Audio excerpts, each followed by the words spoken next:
Hello everyone, my name is Cornel Nugraha Prawiranata and I will present about paper of English, okay?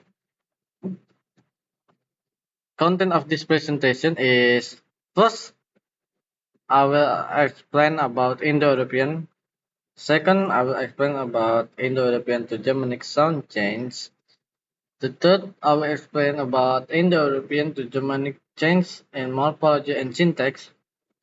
The fourth, I will explain about reconstruction methods. The fifth, I will explain about politics and reconstruction. The sixth, I will about a conclusion of this presentation. Okay.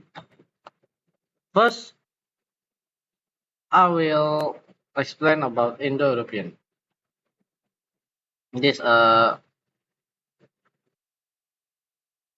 Indo-European migration from Indo-European language, the English language, and in the most European language, trace its original roots back to Neolithic. People know as the Indo-Europeans or Proto-Indo-Europeans who lived in Eastern Europe and Central Asia from sometime after 5000 BC.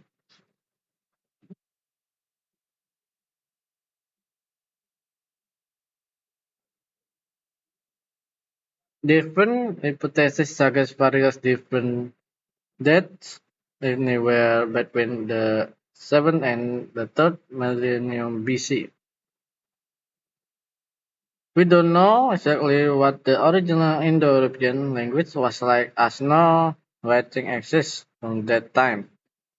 The very earliest example of writing can be traced to the Sumeria in around 3 3000. So our knowledge of it is necessarily based on the conjecture, hypothesis, and reconstruction using the comparative method. Two modern linguists have been able to partially reconstruct the original language from common element in the other language. It is too by many scholars that modern Lithuania may be the closest to E and I. The list changed from the ancient of Indo-European language, and it is thought to retain many features of Proto-Indo-European now lost in other Indo-European language. Indo-European is just one of the language family of Proto-language from which the world's modern languages are descended, and there are many other families including Sino-Tibetan, North Caucasian, Afro-Asiatic, Altaic, Niger-Congo, Dravidian, Uralic, Amerindian, and each other. However, it is by this is by far the largest family, accounting for the language are almost half of the modern world population, including those of most Arab and the North and South America, Australasia, and Iranian Plateau, and much of South Asia within Europe, only Basque, Finnish, Estonia, Hungarian, Turkish, and few of the smaller Russian languages are not descended from the Indo-European family. Spread of Indo-European language.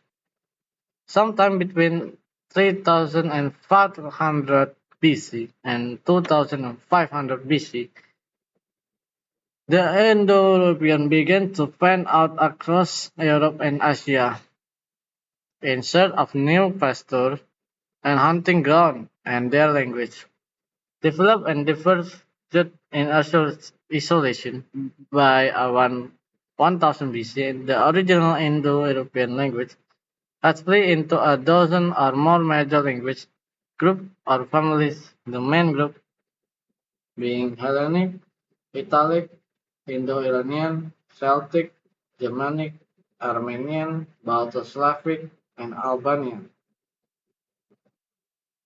The Indo-European language family. In addition, several more groups, including Anatolian, Tocharian, Phrygian, Tacritian, and Illyrian, and each other, have seen that out completely, and yet others may have accepted but which have not even left a trace. These broad languages are grouped into divided over time into scores of new language, from Swedish to Portuguese to Hindi to Latin to Persian and etc. So it is outstanding but true that languages as diverse as Gaelic, Greek, Farsi, and Sinhalese ultimately derive from the same origin. The common ancestry of these diverse languages can sometimes be seen quite clearly in the existence of cognates, similar in different language, and the recognition of this common ancestry of Indo-European, usually attributed to the amateur linguist Sir William Jones in 1786. This video.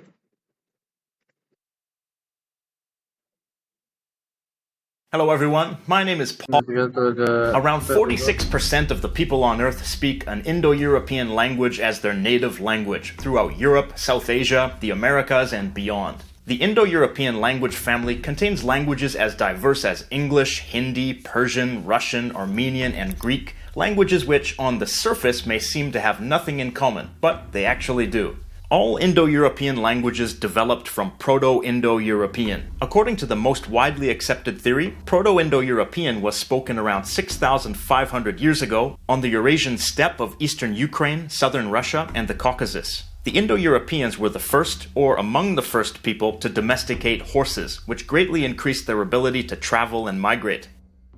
Over the following 3 millennia, Indo-European people migrated far and wide, conquering new lands on horseback and bringing their language with them, as it developed into different varieties, which eventually grew into different branches of the Indo-European language family. The Indo-Europeans first migrated into Europe, Anatolia, and Central. Okay, let's move to the next paragraph. Germanic. The breadth of Indo-European we are most interested in is Germanic. Although the Hellenic Greek branch and Italy Latin branch, which gave rise to the Romance language, also became important later. The Germanic or Proto-Germanic language group can be traced back to the region between the Elbe River in modern Germany and southern Sweden some 3,000 years ago. Jacob Grimm of fairy tale fame, but also as a well-respected early philologist, pointed out that over time certain consonants in the Germanic family of the language have shifted somewhat from the Indo-European base. This is a distribution of Germanic language. The cell.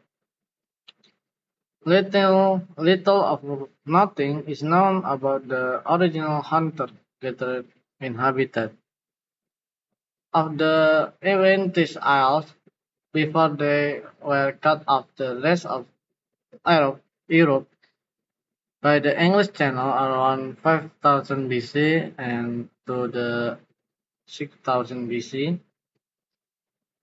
In the little is known is now of the so-called Becker people and others who moved into the British Isles from Europe around 2500 BC and were probably responsible for monuments like Stonehenge around this time.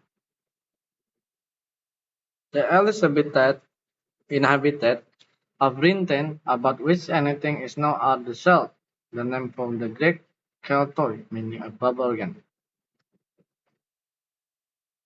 also known as Britons, who probably start to move into the area sometimes after 1800 BC. By around 300 BC, the Celts had become the most widespread batch of Indo-European in Iron Age Europe, inhabiting much of modern-day Spain, Italy, France, Germany, Austria, the Balkans, Eastern Europe, and also Britain. The Roman first entered Britain in 55 BC. Under Julius Caesar, although they did not begin a permanent occupation until 43 AD, when Emperor Claudius sent a much better prepared force to subjugate the British self, despite a series of the oppressing by the native, including that of Queen Boudica in 61 AD. Britain remained part of the Roman Empire for almost 4,000 years, 400 years, and there was some tension about the interbreeding between the two people, although the Romans never succeeded in penetrating into the mountainous region of Wales and Scotland. Although this first invasion had a profound effect on the culture, region, geography, architecture, and social behavior of Britain. The linguistic legacy of the Roman time in Britain was like that of the Celts, surprisingly limited.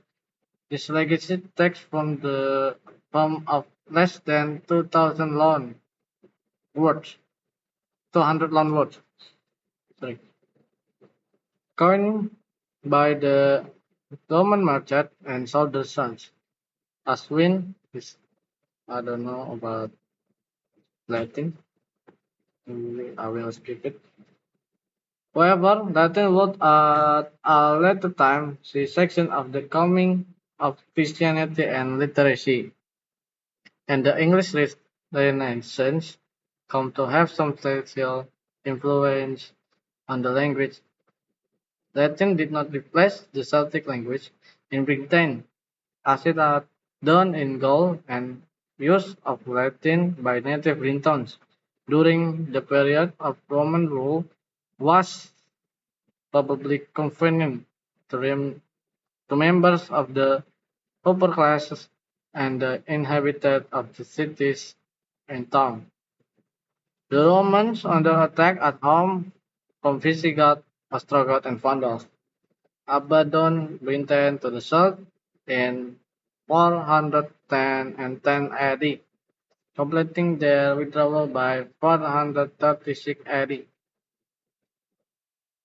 Within a remarkably short time after this withdrawal, the Romans' influence on Britain in language as in many others walks of life was all but lost as Britain settled into the so-called Dark Age. The second, Indo-European to Germanic, some change. Sir William Jones, a British judge in the late 18th century India, made the largest scholarly community our correspondence between Latin, Greek, and Sanskrit. This correspondence had been written about by others, such as Comenius and Scaliger, in the 17th century, and by contemporaries of Jones, both the scholarly communities seem to have been ready to accept them in John's day. What of what such as dress and dress have a common ancestor and are many connected. Sometimes connects are hard to recognize because the some our meanings have shifted in the one language but not in another. To find language relation, we usually take words such as pronouns, numerals, and kinship terms as comparison material since they are supposed to have changed the list. This kind of comparison work is known as the comparative method, and try to group the language into family. We can see how language establish a connection between them. You can probably see the language C to E have the great deal in common. A and B also possibly have a great deal common. However, this is different.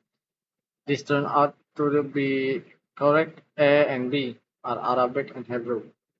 Member of Semitic family. C is concrete. D Avestan. E Greek. F Latin. G Gothic. S Celtic. All members of the Indo-European family.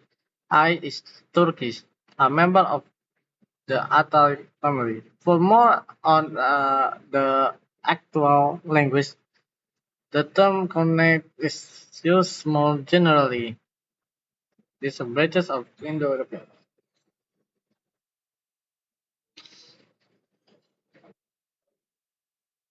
John's work made it possible for scholars such as Reich and Grimm to formulate sound and laws and postulate what the predecessor or of Latin and Greek might have been. Grimm law, for example, is one of the results of such work as the grouping of certain language into an Indo-European family. The branches of Indo-European, this representation is simple in that no relationship between the main branches indicate it makes a distinction between older and more recent stack of the different branches. Note that for practical reasons, not all language and dialect are include the oldest Indo-European may have been spoken 6,000 years ago, but it is unclear if it was in fact at one point and one language. That is why we call it Proto-Indo-European, and whether it was spoken in one region, a homeland. A great deal of debate surround the possible Indo-European homeland. Review 1987 argues that is Anatolia and Kimbutas. That is not put it. Once does not ask where is the Indo-European homeland, but whether we do they put it now. The way the language and its spreads develop has to do with what in non-Indo-European language.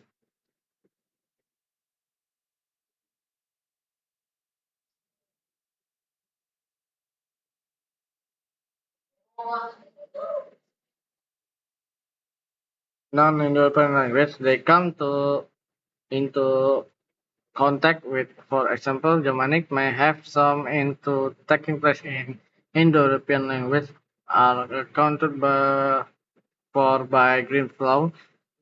A simpler version of which is provided the figure show the correspondence between a Sanskrit sound and an English Dutch or other Germanic sounds. Other Germanic sounds.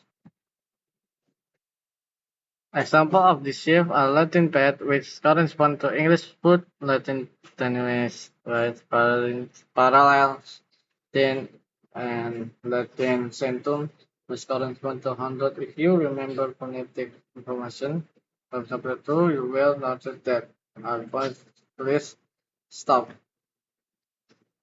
and they become voiceless fricative, F, O, R. The change verification this accounts for the first set of three. The other son can be grouped similarly. The second set, a voiced stop. Changing of voiceless stop. Example of this devoicing are Latin turbocron, corresponding to English English stop, down, Latin decept, English stand, and Latin agar to English arpe. Some these correspondence are take care to spot because other changes are accurate as well. For instance, there is metathesis in the spelling of arpe in the direction of the middle consonant in the same. What happened to the K sound in the same?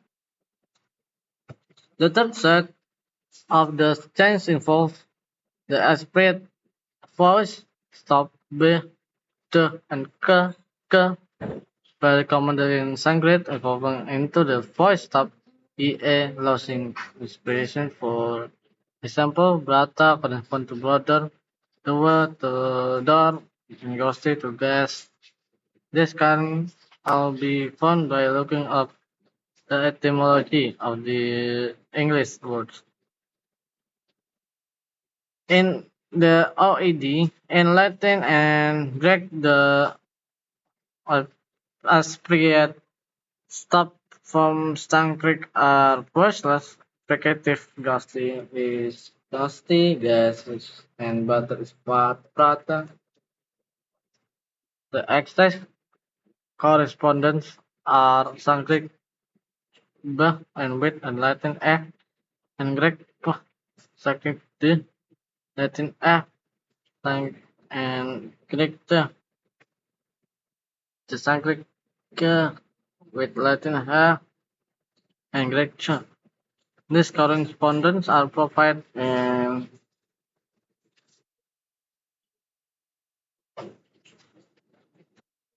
example of these things taking place at the beginning of the word provided in 1, except for B and P, which is hard to find both initially.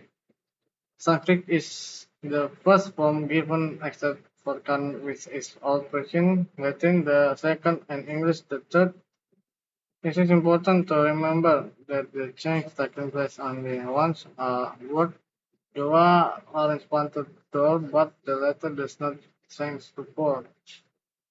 This is a language of English. I don't know what to pronounce. Let's go to skip. Thus, Grimm now discusses Germanic language from language as Latin and Greek and modern Romance language. Such as French and Spanish, the latter are closer to Latin and keep per and padre respectively for father. The change probably took place a little over 2,000 years ago. Within Germanic, many changes have taken place that have differentiated languages such as English, German, and Swedish. The different branches of Germanic are provided in figure 3.6. Above are changes often took to set High German apart is the second cultural shift, which involves the voiceless stop P, T, and K. The change is supposed to have taken place 1,500 years ago, and this discusses High German from Low German, Dutch, and the Scandinavian language and English. Germanic Pekka. Okay. The second consonant shift action like the ch and la. To illustrate this change, Dutch and English word will be used in table 3.2. Show how German has changed is, as you can see from this example, labial and at alveolar stop become affixed at the beginning of the word. It's just pronunciation about the consonant. I'll skip it. Stop correspond to fricative in the middle of the word between two vowels. The main stop after s. There are other rules in C for the instant binary. The second consonant spread in wave in the map figure 3.11 is taken from binary and so not show change can be gradual. The word so at each. I make drop and drop that and dust that and apple. Apple the did not undergo a change to the same extent as the third on this map. There are a few square lines or isolated shock glosses separating varieties of German that have undergone the change completely. The southern most from the ones where the change has affected some word but not other, from the ones that have not undergone the change at all. Not different between drop in color and drop in function. In the pronunciation of Felix, for instance. Okay, this is a video.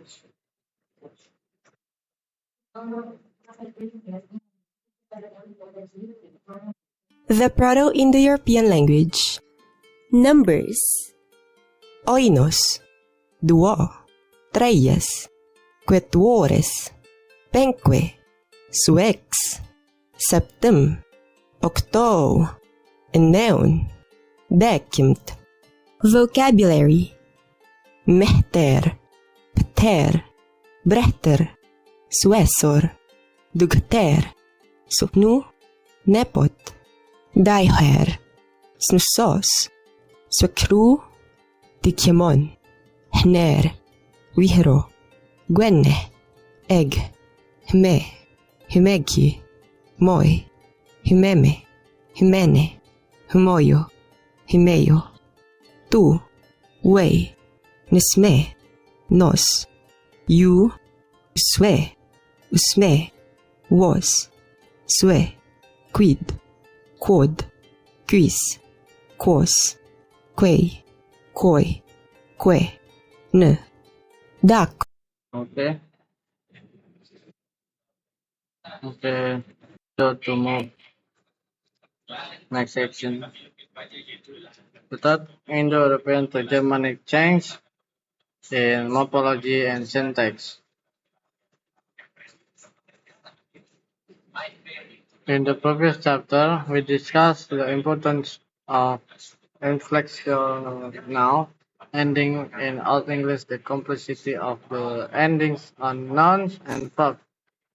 In something the older Germanic language or English include inherited from Indo-European.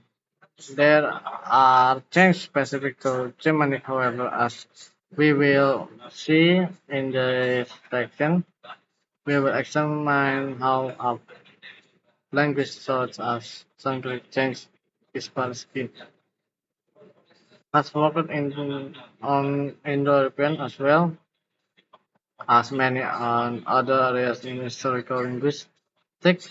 So you might consult his work more for more information. The previous chapter we discussed the importance of inflectional ending and Old English, the complexity of the endings and nouns and the verb is something the older Germanic language. Older English includes inherited from the European. They are changed specific to Germanic. However, as we will see in this section, we will examine how a language such as Sanskrit changed Spassky has worked on Indo-European as well as many on other areas in historical linguistics. So you might consult his work for more information.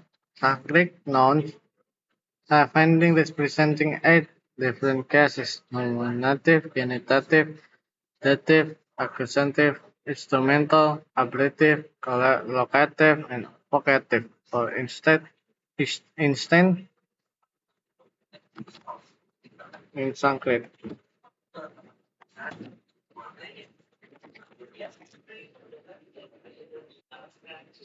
This is a language of Sanskrit. I don't know about the pronunciation. That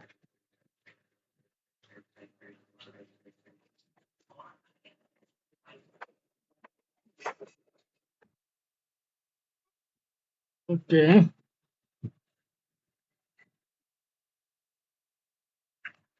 Old English has nominative, genitive, dative, and accusative, and an almost not excited exist, existent instrumental. It uses preposition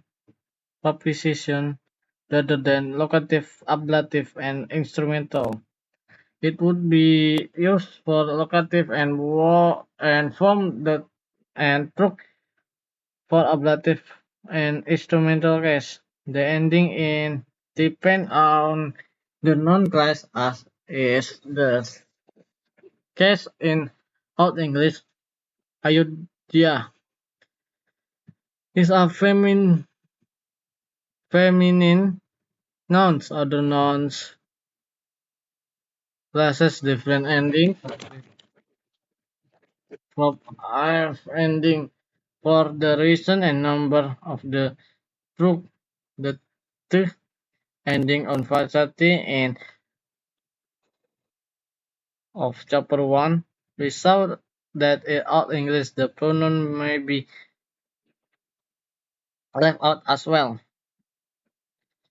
It's therefore similar to Sanskrit is having agreement on the verb and not requiring an over pronoun apart from the 8 cases. There are many other differences between Indo-European and the Germanic. The development of weak verbs, thus ending in the past, and that of weak and strong adjective make Germanic quite different. We use Sanskrit as a representative for Indo-European. In general, other Germanic languages are more analytic than Sanskrit. However, Hittite and Indo-European language spoken about over three, 3,500 years ago and older than Sanskrit has a grammatically structure that is simpler in many respects, no a dual number and no feminine gender. This may means that complex endings in Sanskrit are a later development, not present in the original Proto-European. To the end the section we will examine how the Sanskrit end correspond to its grammatical descendant, Hindi or Urdu in approximate pronunciation is provided rather than script. This language of Old English. In the case ending on the nouns and agreement on the verb, the cases ending are lost on city and forest, in but and abundance grammatical words. Oh, he's from Koto and he is. Abbas note that Hindi or Urdu has replaced many of its classical words as well. In conclusion, Indo-European languages differ in their syntax and morphology from Germanic ones. Even though they all share a common ancestor, Latin and Greek have ending on nouns and verbs similar to Sanskrit. And some of you will know this, the accusative or recognize some of them in modern German or Old English. Thus, the inflectional ending of Old English are due to its Indo-European and scientific origin. This is our video. Let's go to 1 minute. Express potentiality or hypothetic, you could say verbs. Run, present tense singulars, whether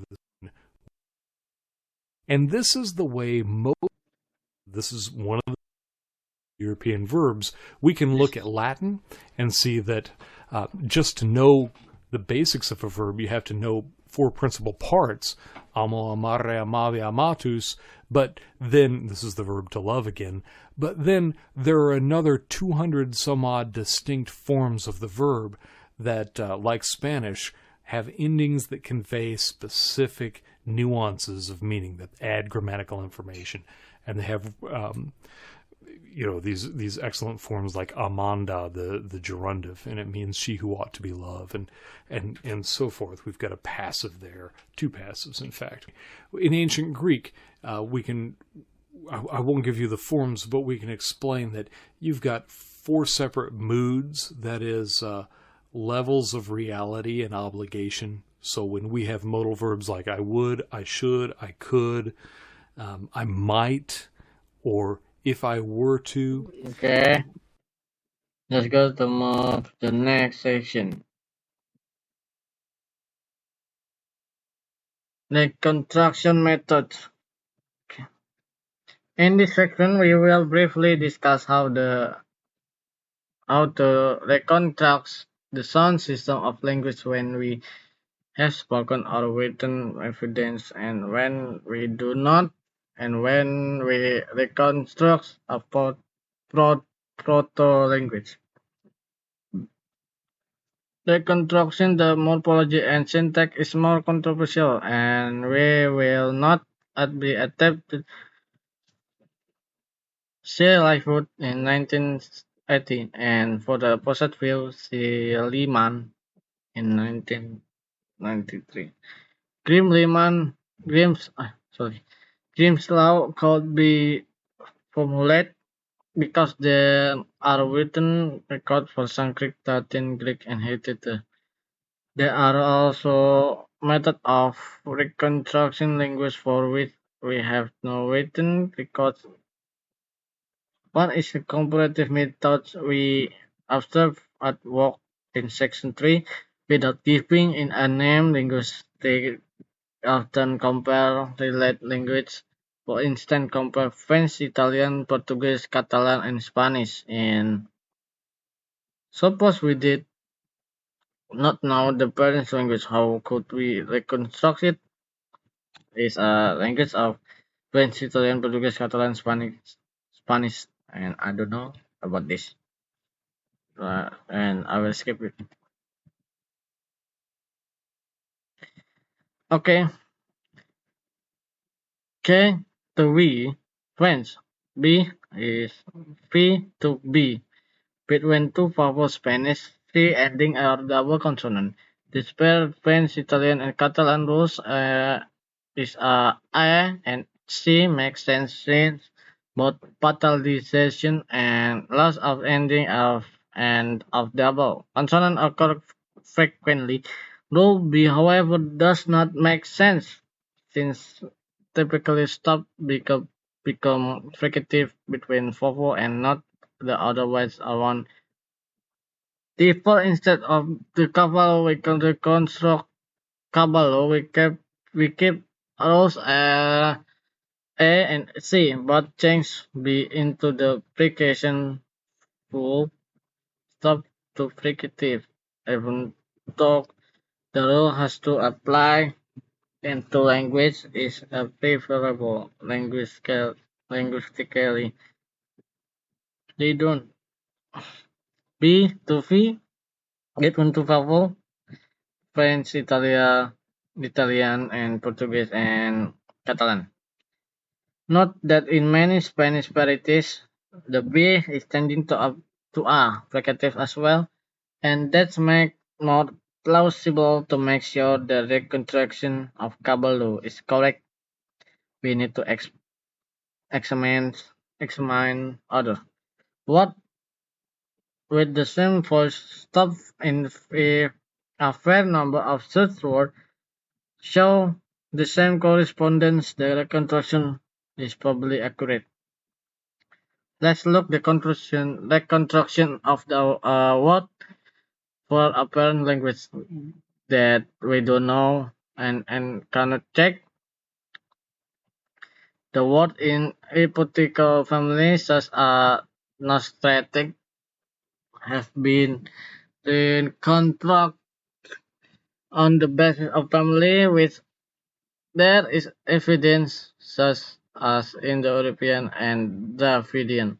Some words that have been suggested as being part of Nostratic are listed in. Again, since these forms are deconstructed, they are marked what, with an thick finger bar, a bear, a set, grand, gadi, young goat, and wete, water. Those no, those, sorry. These words have been reconstructed on the basis of Afroasiatic, Indo-European, and Dravidian language. Take the word for sin, grain, Hebrew, asbar, grain, and Somali, bur, wet, both of Afroasiatic, out English, Indo-European, be, be, bere, barley, and Tamil.